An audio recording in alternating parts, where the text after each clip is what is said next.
नमस्कार विद्यार्थियों, आप सभी को हमारे हिंदी साहित्य के इस विषय पाठ में हार्दिक स्वागत है। आज हम एक ऐसे अमर देशभक्ति गीत और कविता का अध्ययन करने जा रहे हैं जिसने हम भारतीयों के हृदय में देश प्रेम की भावना जगाई है। इस कविता का नाम है कर चले हम फिदा। यह कविता हमारे वीर सैनिकों के त्याग, साहस, बलिदान और मातृभूमि के प्रति उनके अटूट प्रेम को दर्शाती है। इस कविता में सैनिक अपने प्राणों की आहुति देकर देश की रक्षा करते हैं और आने वाली पीढ़ी को देश की जिम्मेदारी सौंपते हैं। आज की इस कक्षा में हम सीखेंगे कविता का सरल अर्थ, कविता का भावार्थ तथा कवि का संदेश। यह कविता हमें सिखाती है कि देश की रक्षा और सम्मान सबसे बड़ा कर्तव्य है। तो आइए देशभक्ति की भावना से भरपूर इस प्रेरणादायक कविता का अध्ययन शुरू करते हैं। कर चले हम फिदा।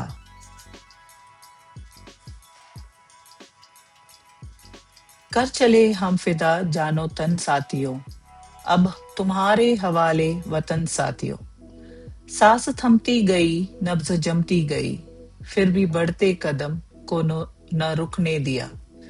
कट गए सर हमारे तो कुछ गम नहीं, सर हिमालय का हमने न झुकने दिया। इस पद्यांश में कवि भारतीय सैनिकों की वीरता, त्याग और देशभक्ति का वर्णन करते हैं। सैनिक कहते हैं कि उन्होंने अपने तन और प्राण देश के लिए समर्पित कर दिए हैं। वे अपनी बलिदान पर गौरव महसूस करते हैं। अब तुम्हारे हवाले वतन साथियों पंक्ति के माध्यम से सैनिक देश की जिम्मेदारी आने वाली पीढ़ी को सौंपते हैं। इसका अर्थ है कि अब देश की रक्षा करना हर नागरिक का कर्तव्य है। कवि युद्ध के कठिन दृश्यों का वर्णन करते हैं। सैनिकों को की सांसें रुक रही है और उनकी नब्ज धीमी पड़ रही है, फिर भी वे आगे बढ़ना नहीं छोड़ते। यह उनकी अद्भुत बहादुरी और दृढ़ निश्चय को दर्शाता है। कट गए सर हमारे तो कुछ गम नहीं पंक्ति सैनिकों के सर्वोच्च बलिदान को दर्शाती है। वे देश के लिए अपना जीवन भी खुशी खुशी न्यौछावर कर देते हैं। सर हिमालय का हमने न झुकने दिया। ये पंक्ति में हिमालय भारत की शान और सम्मान का प्रतीक है। सैनिक गर्व से कहते हैं कि उन्होंने भारत का सम्मान कभी झुकने नहीं दिया। इस पद्यांश का मुख्य संदेश देशभक्ति, साहस, त्याग और राष्ट्र के प्रति कर्तव्य दर्शाती है। मरते मरते रहा बाकपन साथियों, अब तुम्हारे हवाले वतन साथियों। इस पद्यांश में सैनिकों की निडरता और वीरता का वर्णन किया गया है। मृत्यु के समय भी उनका साहस और गर्व बना रहता है। बाकपन शब्द वीरता, आत्मविश्वास और शौर्य का प्रतीक है। सैनिक मृत्यु से नहीं डरते क्योंकि वे जानते हैं कि उनका बलिदान देश के लिए है। वे अंतिम सांस तक बहादुर बने रहते हैं। अब तुम्हारे हवाले वतन साथियों पंक्ति दोबारा यह याद दिलाती है कि देश की रक्षा की जिम्मेदारी अब आने वाली पीढ़ी की है। सच्चे वीर मृत्यु के समय भी साहसी रहते हैं। जिंदा रहने के मौसम बहुत है मगर जान देने की रुत रोज आती नहीं। हुस्न और इश्क दोनों को रुसवा करे, वो जवानी जो खून में नहाती नहीं। इस पद्यांश में कवि युवाओं को प्रेरित करते हैं।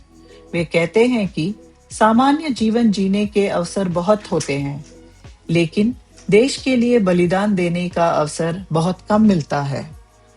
जान देने की रुत रोज आती नहीं का अर्थ है कि देश के लिए प्राण त्यागने का अवसर सौभाग्य की बात है। कवि कहते हैं कि सच्ची जवानी वही है जो देश, सत्य और न्याय के लिए संघर्ष करने को तैयार हो। केवल आराम और स्वार्थ में बिताई गई जवानी का कोई महत्व नहीं है। खून में नहाती नहीं का अर्थ प्रतीकात्मक रूप से संघर्ष और बलिदान के लिए तैयार रहना है। इसका मुख्य संदेश यह है कि युवाओं को साहसी, जिम्मेदारी और देशभक्त होना चाहिए। आज धरती बनी है दुल्हन साथियों, अब तुम्हारे हवाले वतन साथियों। इस पद्यांश में कवि ने धरती की तुलना दुल्हन से की है। जैसे दुल्हन सुंदर और गौरवपूर्ण दिखाई देती है, वैसे ही सैनिकों के बलिदान से देश सम्मान और गौरव से भर गया है। कवि यह समझाना चाहते हैं कि स्वतंत्रता और शांति बिना संघर्ष और बलिदान के प्राप्त नहीं होती।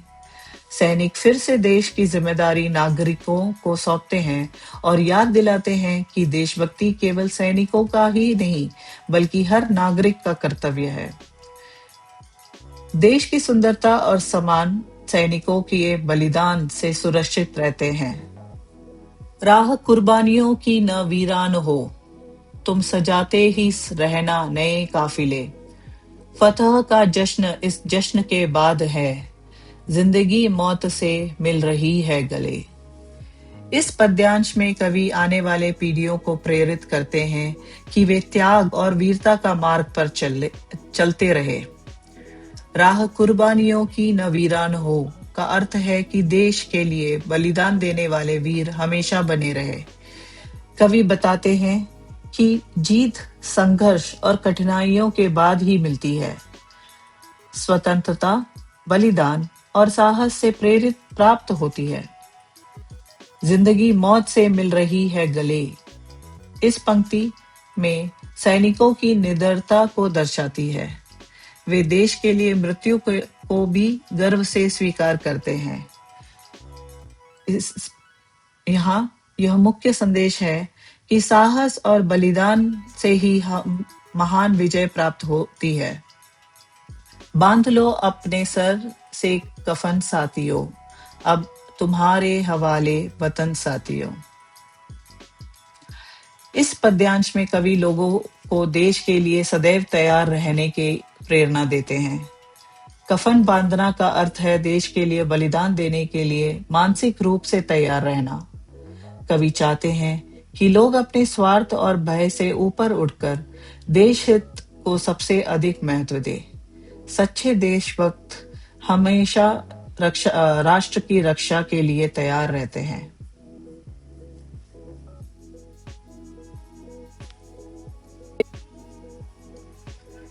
खींच दो अपने खून से जमीन पर लकीर, इस तरफ आने पाए न रावण कोई।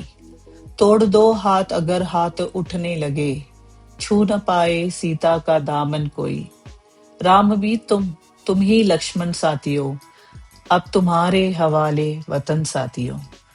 अंतिम पद्यांश में कवि रामायण के पात्रों का उपयोग करके लोगों को प्रेरित करते हैं। रावण बुराई और शत्रु का प्रतीक है, जबकि सीता देश की मर्यादा और सम्मान का प्रतीक है।